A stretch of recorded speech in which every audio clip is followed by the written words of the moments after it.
오늘의 본문은 바로와 바로의 신하들이 요셉의 형제들이 가나안으로부터 왔다는 소식을 듣고 매우 기뻐하는 장면으로 시작됩니다. 요셉이 얼마나 많은 그 공덕을 이집트에 쌓았길래 이들이 마치 자기 일처럼 기뻐 반응을 하는 걸까 하는 묵상을 자연히 하게 되는 것 같습니다.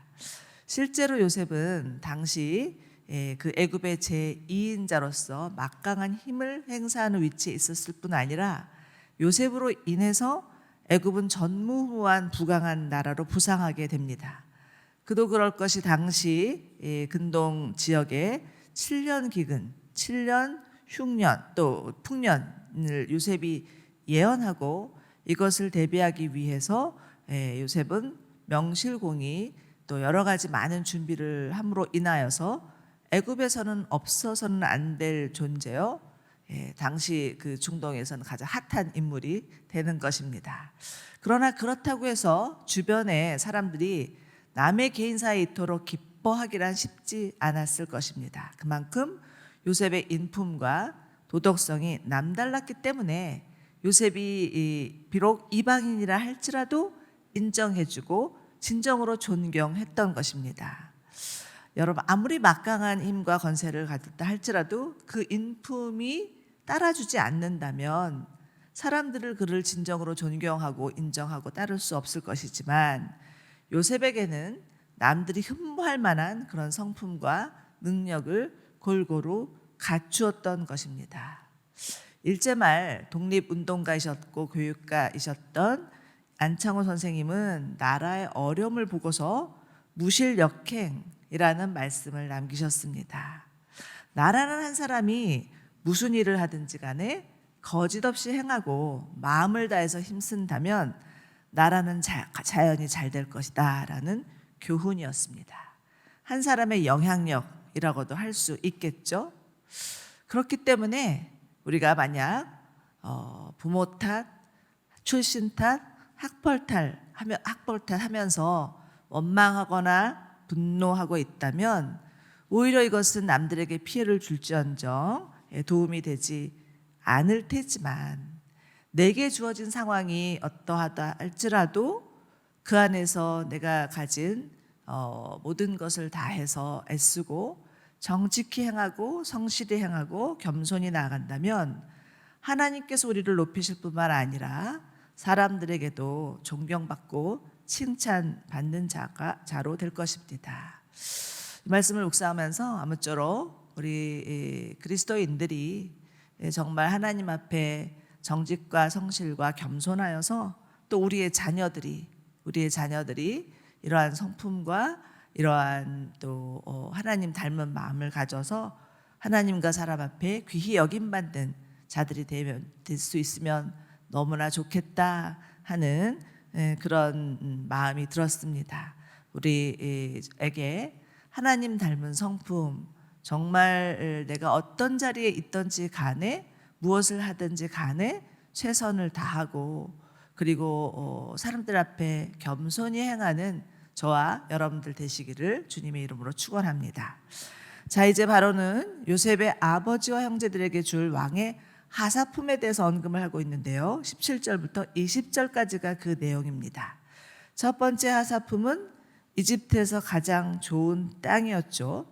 바로는 요셉의 가족들이 잘 정착할 수 있도록 이집트에서 가장 좋은 땅 고센이라고 하는 지역이었는데요. 그 지역을 선물로 줍니다. 고센은 땅의 언덕이라는 뜻이었죠. 이집트의 나일강의 삼각주 남동쪽에 위치한 땅이었는데 일명 출애굽기에 나오는 라암세스 또 소환들이라고 불리우는 곳이었습니다. 이곳은 유목민인 야곱의 가족들이 정착하기에는 가장 안성맞춤인 땅이었습니다. 당시 이집트 사람들은 주로 농작물을 경영했기 때문에 이 목초지였던 고센이 아무리 비옥하다 할지라도 그들에게는 적합하지 않았지만 유목민인 야곱의 가족들에게는 가장 적합한 지역이었고 이것을 바로 왕이 하사를 한 것입니다. 그런데 이것은 사실은 하나님께서 이스라엘을 구별하기 위한 하나님의 섭리 안에 있었던 것이죠.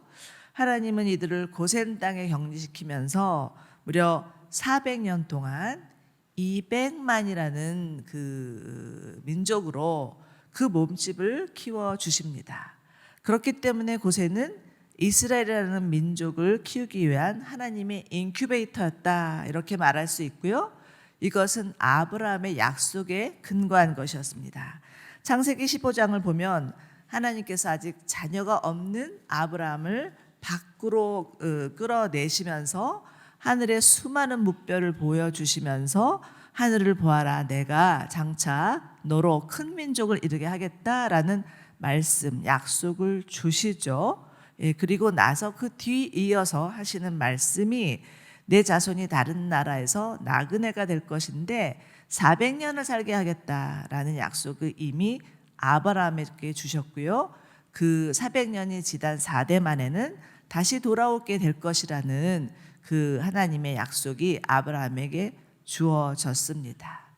그렇기 때문에 이 70명을 이룬 야곱의 가족의 이집트 행은 하나님의 뜻 안에서 벌어진 일이었고, 고센은 이집트와 분리시켜서 하나님의 거룩한 백성 삼으시기 위한 하나님의 땅이었다라고 말할 수 있습니다. 여러분, 이처럼 하나님은 우리에게 가장 좋은 것으로 주시는 분이십니다. 네. 하나님께서 우리에게 무엇이 필요한지, 어떠한 공급이 필요한지에 대해서 알고 계시면서 그것을 적절하게 공급하시고 보하여 주시는 분이시죠. 그런데 이 오늘 말씀에서 이거보다 더 중요한 것이, 더 중요한 영적인 의미가 하나 있는데, 이것은 고센은 마치 우리 지금으로 말하면 교회와 같은 곳이다, 이렇게 말할 수 있겠습니다. 하나님의 거룩한 백성을 이미 구별된 교회가 교회이죠. 그래서 우리는 교회에서 하나님을 예배하고 하나님의 말씀을 배우고 함께 기도하고 하나님의 거룩한 백성으로 자라갈 수 있습니다. 여러분, 교회 공동체가 아니라면 저희가 아무리 홀로 신앙생활 열심히 하려고 한다 해도 한계가 있습니다.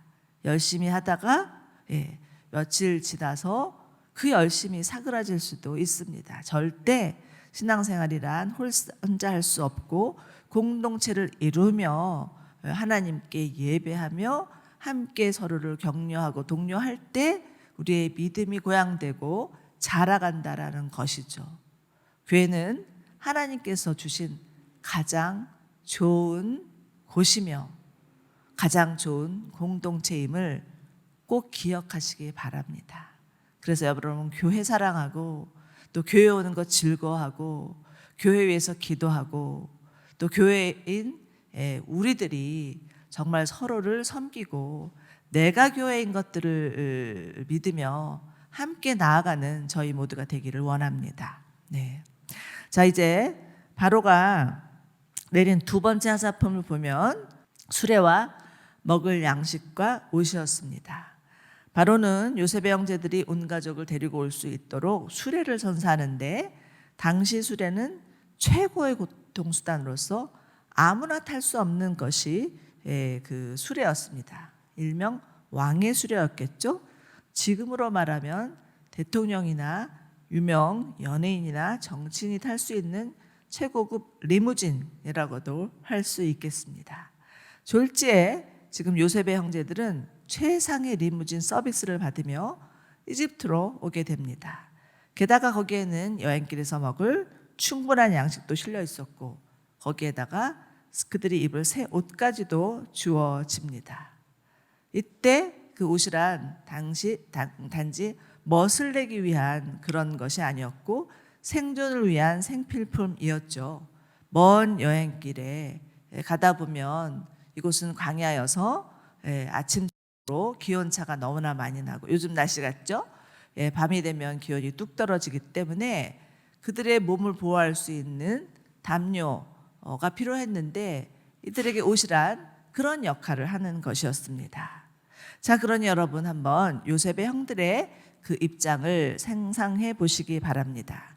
만약 여러분이 요셉의 형제들이었다면 이런 하사품을 받은 그 마음이 어떠했겠습니까?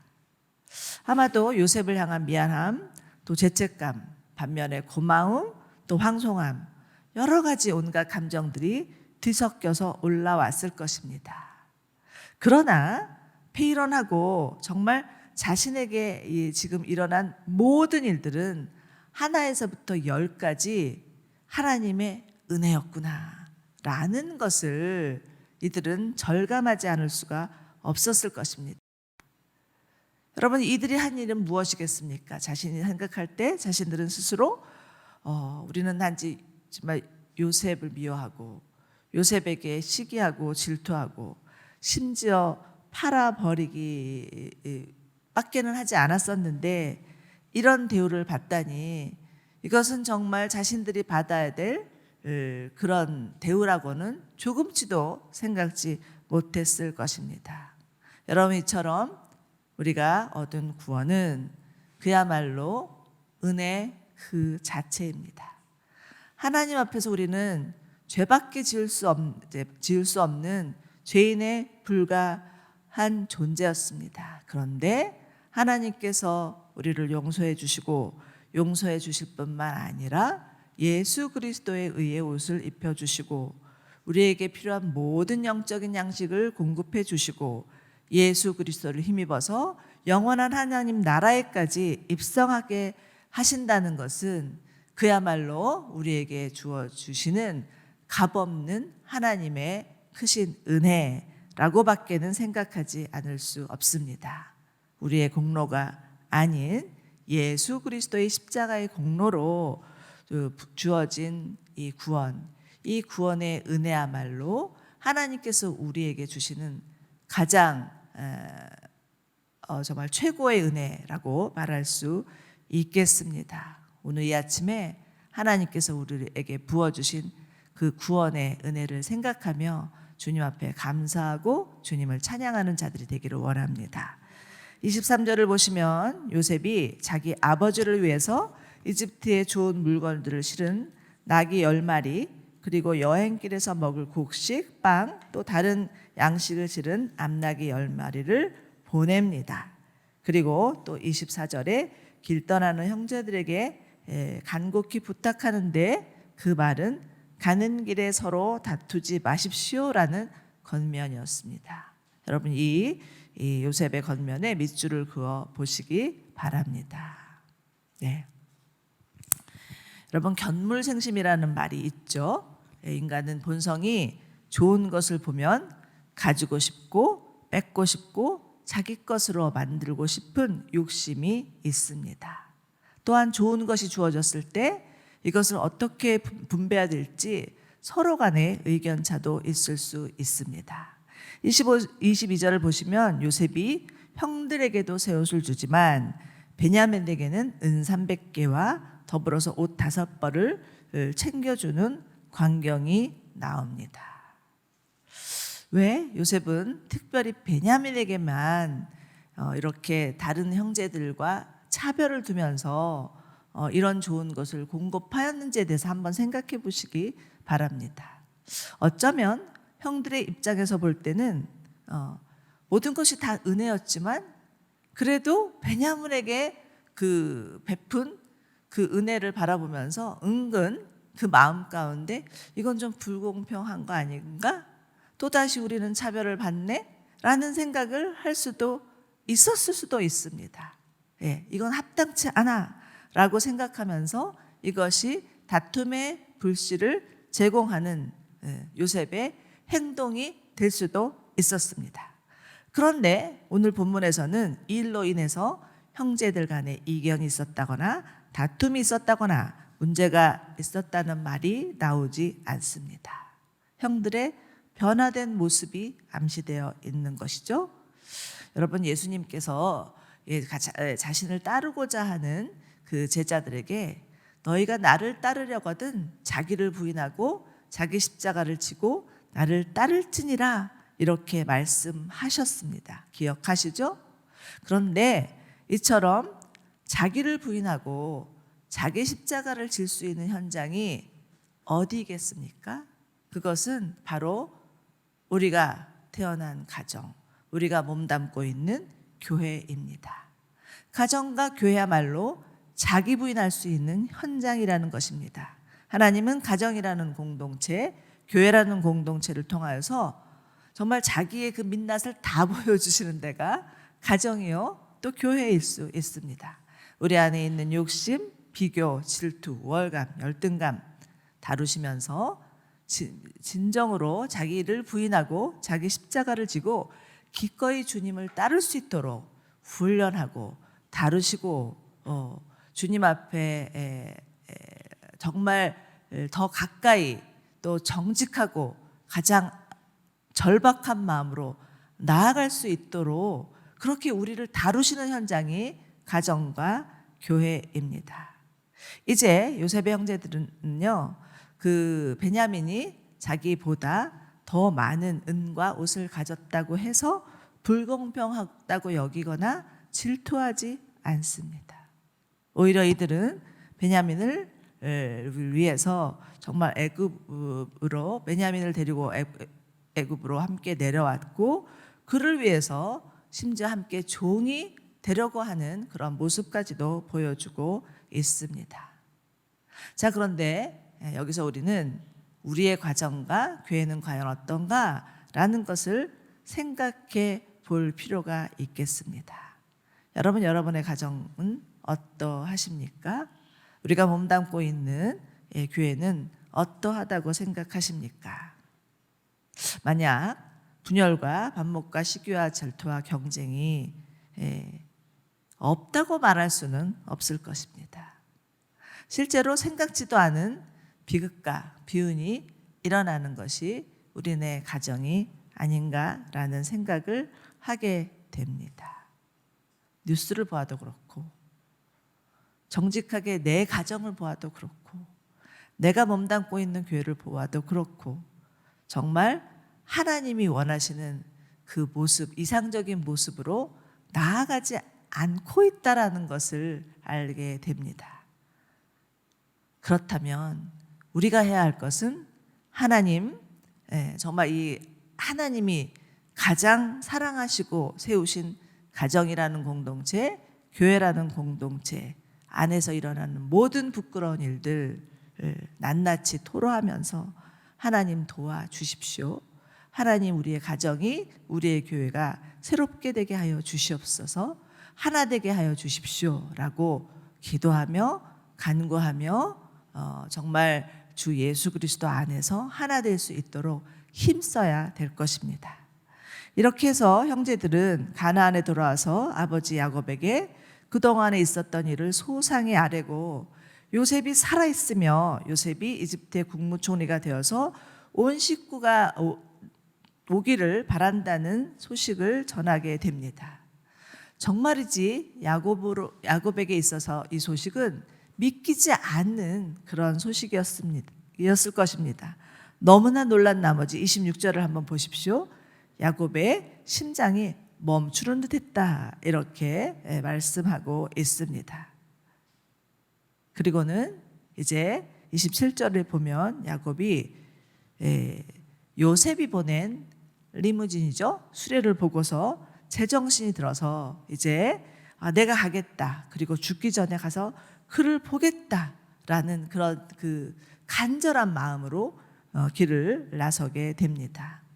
여러분, 자식 잃은 부모의 마음이 어땠겠습니까? 아마도 야곱은 요셉의 실종 이후에 그를 잃은 상실감과 슬픔으로 밤을 지새워야 되는 나날이 수도 없이 많았을 것입니다. 그런데 이 잃어버렸다고 생각한 아들이 살아있을 뿐만 아니라 이제 그를 만나게 된다고 하니 그 기쁨은 이루 말할 수 없는 기쁨이었으리라고 상상이 됩니다.